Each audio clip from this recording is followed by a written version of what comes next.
कहानी की शुरुआत में सोल्जर के एक ग्रुप को दिखाया जाता है जो इस वक्त किसी घने जंगल से होकर गुजर रहे थे। लेकिन इनमें से एक ऐसा भी सोल्जर था जो बहरा था और इसलिए उसे कोई भी आवाज सुनाई नहीं देती थी। तभी इसका साथी इशारा करके पीछे चलने की बात करता है, जिसके बाद सब यहाँ से मुड़ जाते हैं और एक जगह पर रेस्ट करने के लिए रुकते हैं, जहाँ इनके नजदीक में ही एक बड़ा सा तालाब भी था। इसके बाद बहरा सोल्जर अपने घोड़े को एक जगह पर बांध रहा था, तभी इसको पानी के अंदर सोने का एक टुकड़ा नजर आता है। यह देखते ही सोल्जर नदी के पास आता है और तुरंत इसे लेकर अपने पास में रख लेता है। लेकिन इनमें से किसी को भी पता नहीं था कि यहाँ के तालाब में एक सायरन विच भी रहती है, जिसकी पूरी बॉडी हीरे जवाहरात से भरी हुई है। तभी हम देखते हैं कि वो पानी के अंदर छुपी हुई थी और इनको ही देख रही थी। इसी बीच बहरे सोल्जर को पानी में कुछ हलचल महसूस होती है, लेकिन वो जैसे ही पीछे मुड़ता है यहाँ पर उसे कुछ भी नजर नहीं आता। इसके बाद हम देखते हैं कि सोल्जर के साथ में कुछ और लोग भी आए थे जो यहाँ पर कोई ब्लैक मैजिक करने वाले थे।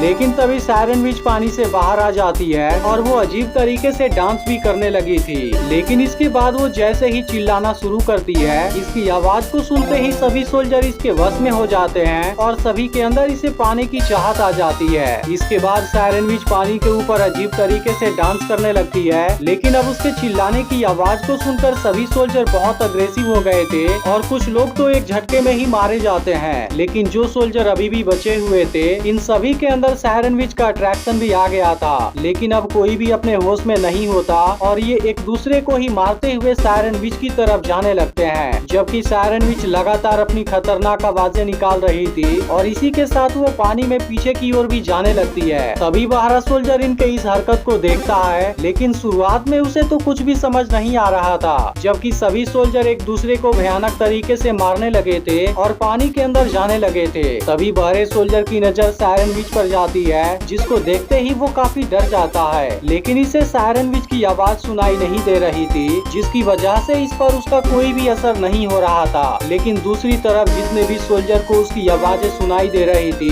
वो उसके अट्रैक्शन की वजह से पानी में आगे बढ़ते ही जा रहे थे। लेकिन आखिर में सबके सब पानी में डूबने लगते हैं और इनमें से कोई भी जिंदा नहीं बच पाता, जिसके बाद सबके सब इस तालाब के नीचे चले जाते हैं। तभी सायरन विच की नजर बहरे सोल्जर पर पड़ती है, जिसके बाद वो फिर से अपनी आवाजें निकालने लगती है, लेकिन इस पर उसकी आवाज का कोई भी असर नहीं हो रहा था। अब इस बात से सायरन विच हैरान हो जाती है और फिर से कई बार आवाज निकालती है, लेकिन काफी कोशिश के बाद भी बहरे सोल्जर को कुछ नहीं होता। अब इस बात से सायरन विच भी एक पल के लिए डर जाती है, क्योंकि उसे लगा था कि उसे कुछ हो गया है। इसलिए सायरन विच बहुत ही ज्यादा परेशान हो जाती है और फिर वापस पानी में चली जाती है। लेकिन बहरा सोल्जर अब काफी डर गया था और इसे अभी तक कोई भी बात समझ नहीं आई थी। तभी सायरन विच पानी से बाहर आती है और इसे देखने लगती है, क्योंकि अब सायरन विच इसके तरफ अट्रैक्ट हो गई थी और इसे पाना चाहती है। लेकिन बहरा सोल्जर अब यहाँ से भागना शुरू कर देता है, क्योंकि यहाँ का नजारा देखने के बाद इसकी हालत बहुत ज्यादा खराब हो गई थी। लेकिन तभी भागने के दौरान सोल्जर एक पेड़ से टकरा जाता है और यहीं पर नीचे गिर जाता है। अब कुछ समय के बाद इसे होश आता है और सोल्जर किसी तरह से खड़ा होता है। लेकिन अब सोल्जर भागते हुए काफी थक गया था, इसलिए वो एक चादर लेता है और नदी किनारे ही एक जगह पर रेस्ट करने लगता है। लेकिन अब कुछ समय के बाद ही रात हो जाती है और अब सोल्जर को यहीं पर नींद आ गई थी। तभी सायरन विच पानी से बाहर निकलती है और सोए हुए सोल्जर के पास में आ जाती है, जिसके दौरान हम देखते हैं कि इसमें बहरे सोल्जर को पाने की गजब चाहत आ गई थी और अब सायरन विच इसके साथ में ही सो जाती है। लेकिन सोल्जर को इस बारे में कोई भी अंदाजा नहीं था। इसके बाद सुबह होती है और सोल्जर की आँख खुलती है, जहां हम देखते हैं कि सायरन विच अभी भी इसके पास में ही सोई हुई थी। तभी सोल्जर को अपने ऊपर कोई चीज महसूस होने लगती है और अब इसकी नजर सायरन विच पर जाती है, जिसके बाद वो इसके हीरे जवाहरात की तरफ देखने लगता है। लेकिन तभी सायरन विच भी जाग जाती है और वो जैसे ही भागने वाली होती है, सोल्जर इसे पकड़ने की कोशिश करता है, जिसके दौरान इसकी हथेली में सायरन विच की बॉडी के कुछ जवाहरात फंस जाते हैं। अब यह देखते ही सोल्जर जान जाता है कि सायरन विच की पूरी बॉडी पर हीरे जवाहरात हैं, जिसको देखते ही सोल्जर पूरी तरह से हैरान हो जाता है और अब इसमें इसे पाने की लालच आ जाती है। इसके बाद सोल्जर सायरन विच का पीछा करने लगता है, जो पानी के अंदर भाग रही थी और अब एक झरने के ऊपर आ जाती है। यह देख सोल्जर भी इस किनारे पर आ जाता है और दोनों एक दूसरे की तरफ देखने लगते हैं। अब सोल्जर अपनी तलवार को यहीं रखने के बाद सायरन विच की तरफ जाने लगता है। अब इसको देखते ही सायरन विच समझने लगती है कि यह सोल्जर भी उसे प्यार करने लगा लगा है। इसके बाद सायरन विच मदहोशी में डांस करने लगती है और फिर तुरंत इसके पास में आ जाती है, जिसके दौरान सोल्जर ऐसी एक्टिंग करता है कि उसे भी सायरन विच से प्यार हो गया है। लेकिन हम देखते हैं कि सोल्जर को इस बात से कोई भी मतलब नहीं था, क्योंकि वह तो केवल इसकी बॉडी पर मौजूद हीरे जवाहरात को पाना चाहता है। इसके बाद ये दोनों एक दूसरे को किस करने की कोशिश करते हैं, लेकिन सायरन विच के होठों पर भी जवाहरात लगे थे, जिसकी वजह से सोल्जर किस नहीं कर पाता।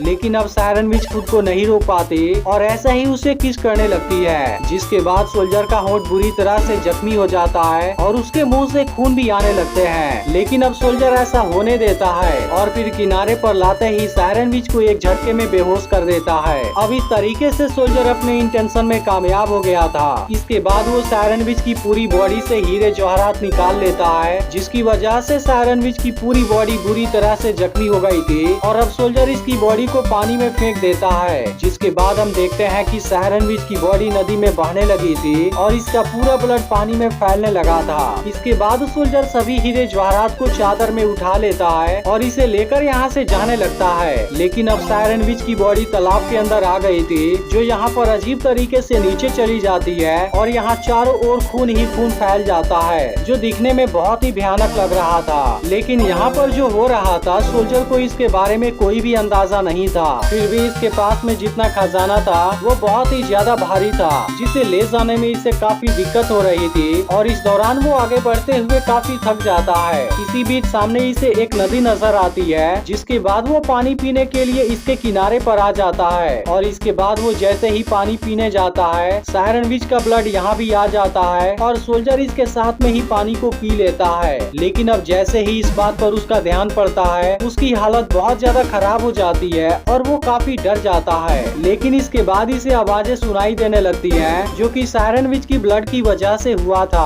अब इस बात से सोल्जर काफी परेशान हो जाता है और बिल्कुल पागलों के जैसे बिहेव करने लगता है, क्योंकि इसे तो कुछ भी समझ नहीं आ रहा था। अब कुछ देर के बाद सोल्जर शांत हो जाता है और फिर जैसे ही यहाँ से जाने वाला होता है इसी वक्त सायरन विच पानी से बाहर आ जाती है और जब इसे अपनी बॉडी के सभी हीरे जवाहरात गायब हुए नजर आते हैं वो काफी परेशान हो जाती है और इसकी वजह से वो बहुत दुखी भी हो गई थी, क्योंकि उसे समझ आ गया था कि सोल्जर के दिल में इसके लिए प्यार तो था ही नहीं, बल्कि वह तो केवल इसके जिस्म के हीरे जवाहरात को चाहता था। तभी उसकी नजर सोल्जर के ऊपर पड़ती है और अब सायरन विच आवाज निकालना शुरू कर देती है, जिसकी वजह से सोल्जर पागल होने लगता है, क्योंकि अभी से आवाजें सुनाई देने लगी थी। इसके बाद वो खुद को नहीं रोक पाता और पानी के अंदर जाने लगता है, जबकि सायरन विच भी धोखे की वजह से लगातार चिल्ला रही थी और इसकी आवाज को सुन सुनकर सोल्जर का मेंटल कंडीशन काफी खराब हो जाता है। लेकिन अब सोल्जर कुछ भी नहीं कर सकता था, क्योंकि वह भी इसके वश में आ गया था। इसके बाद सायरन विच इसको भी पानी के अंदर ले जाने लगती है और अंत में यह सोल्जर भी पानी की गहराइयों में डूब जाता है और अपने लालच की वजह से मारा जाता है। वहीं अब सायरन विच अपने हालत को देख काफी दुखी हो गई थी,